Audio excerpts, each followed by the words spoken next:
Well, Hare, you see, he did not understand why nobody liked him and why they didn't call him the fastest hare in all of the forest. So he had a brilliant idea.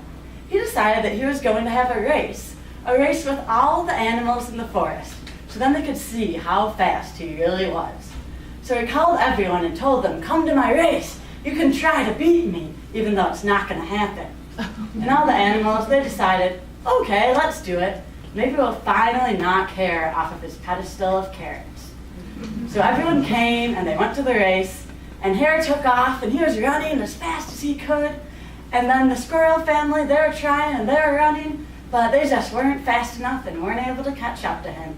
And Beaver, he was going and he was going, but he got a little distracted by the water and he wasn't able to finish. And Owl, he was trying, he was flying along, but he just wasn't able to keep up with Hare either. So Hare made it to the finish line and he was so happy. I won, he said. You can finally call me the fastest animal in all of the forest. One morning, he woke up and it was really hot. So he decided to go on a walk in the cool, cool forest. He was walking along, talking to himself, when in front of him, in the path, was this rock. It was gray, like most rocks, but on top, it had this really interesting moss, like almost iridescent. He said, "What an amazing moss-covered rock!" Kerplunk. Anansi fell over and passed out. When he came to, he was kind of rubbing his head. He got up and he said, "What happened? I was walking in the woods, came across this rock, was admiring it, and said, 'What an amazing moss-covered rock!' Kerplunk. Anansi fell over and passed out. By the time Anansi woke again, he had figured out the magic in the rock, and he knew how he was going to use it to his advantage. And that was how they came to hold the most splendid funeral anyone had ever seen for an abandoned, drowned man. The women went off to other villages for flowers, and the women there, scarcely believing what they had heard, came back, and when they saw his face, they went back for more flowers, and again, until there were so many people and so many flowers that you could scarcely move about. It broke their hearts to release Esteban into the waves as an orphan, and so they chose a mother and a father from him, from the best people, and aunts and uncles and cousins too, so that through this man, the entire village became kinsfolk. They wrestled for the privilege to bear the weight of that man on their backs down the escarpment to the shoreline. And under the weight of that man and under the weight of his gaze, they saw for the first time the desolation of their streets and the dryness of their courtyards and the narrowness of their dreams. Ladies and gentlemen, I'd like to introduce you to Mr. Black. Welcome. Thank you for being here. Well, thank you. This is quite an opportunity. Mr. Black, you are live here in front of the audience who will be observing this interview for quality control. Do you see anyone here that you recognize?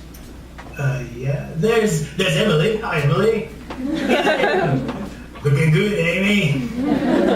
Okay, anyway, at the end of our interview, our audience, by a round of applause, is going to help decide if you get the job. I think I'm up for the challenge. Oh, okay, good. First off, I want to talk about your experiences and your range. What's the most exotic location that you have told at? Well, the Thor in Asgard, of course. For Odin, for Asgard, and the Nine Realms. Oh, that's very adventuresome. Okay, are you able to convincingly convey emotion? I just can't quit you kissless. That's very touching. And when the woodcutter went to get paid, he looked at the doctor and said, "Now, doctor, you're a smart man. How can someone like me become someone like you?" And the doctor said, "Oh, that's easy. Become a doctor." This was not quite the response the woodcutter had expected, but he thought, Dr. Smart, I'll roll with it. All right, doctor, how does one become a doctor? Oh, that's easy. There are 3 secrets to doctoring. You do these 3 things, you'll be good. First secret, you need to dress like a doctor. Look at my clothes. Look at your clothes. I dress nicely. People think that means I have money. So therefore I must be doing well. I must know what I'm talking about. They trust me. The second thing, get a book on doctoring, read it, you'll know everything there is to know, you're good. You'll be done in no time. Oh, crab. Doctor, I am a poor woodcutter. I don't know how to read. Oh, that's not a problem, the doctor said. There's a very good picture book. It's titled, I can't remember the title, but there's a rooster on the cover. You get the one with the rooster on the cover. You'll be reading, doctoring, yeah. And the world did pass by, for barges and skiffs floated past on their way to Camelot. And there was a highway that ran along the river's banks. And on this highway walked merchants and shepherds and market girls and abbots and pages, all going about their business, never knowing there was a lady in the tower that they passed, or that she watched them. There were workers in nearby barley fields who knew, however, because sometimes they could hear her singing in the evening, and they told themselves that it was the fairy lady of Shalott. Now, while her neighbors didn't really know her, the lady loved them, and she kind of thought of them as her people. And so she wove them into her tapestry, and she surrounded them with these beautiful bright colors. And sometimes she would hang these tapestries up on the stone walls, and she would talk to them. And she would tell them about her life and her hopes and her dreams, and she had a lot of daydreams. But the one that she held most dearly was a golden knight who would find her and break the curse, and who would be her companion. But this knight never came, and she began to realize that he never would. Well, Lydia and I told the children they couldn't go to New York, not by themselves, they're only 10. But since then they've been sullen, and the room has reflected it. Have they been acting out? A few times I've had to shut this place down for a couple days as a punishment.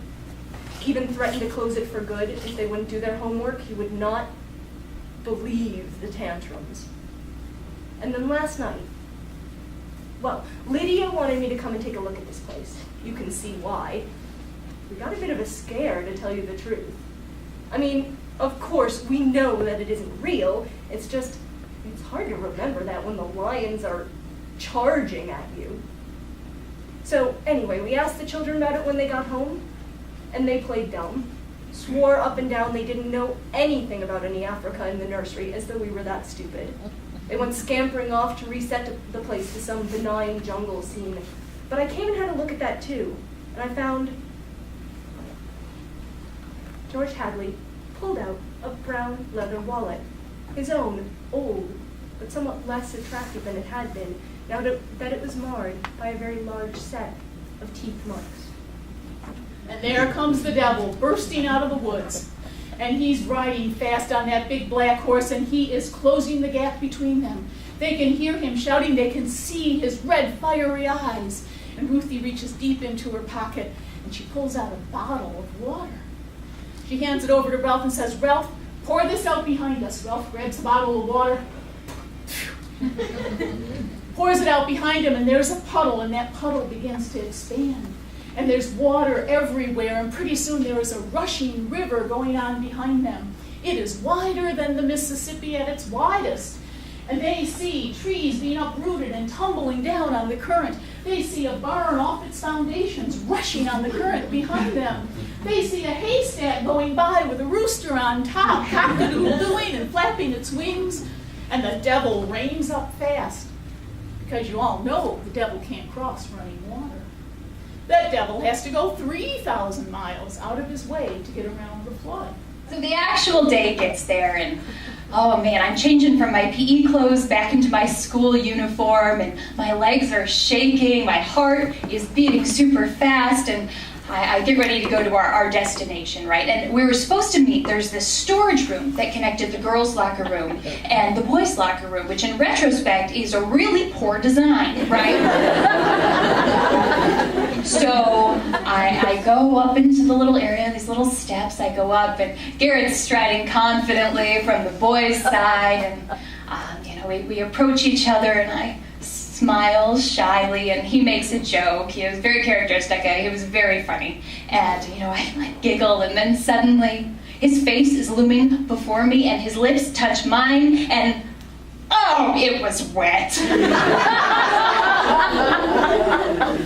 I was totally taken aback at this most unexpected outcome. I pulled away pretty much instantly, but not wanting to be rude, I distinctly remember hugging him, patting his back, and wishing him a very good weekend. Dad here and I had the great joy of co-directing the festival this year.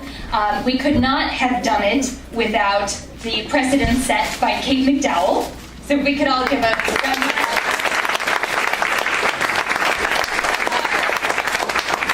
Without the stalwart, unfailing support of Deborah Stevenson and the staff of the CCB. And in fact, Deborah, we have a little something for you. And we have something for Katie Butcher and for Alice Mitchell, the CCBGAs who have been indispensable to the whole thing.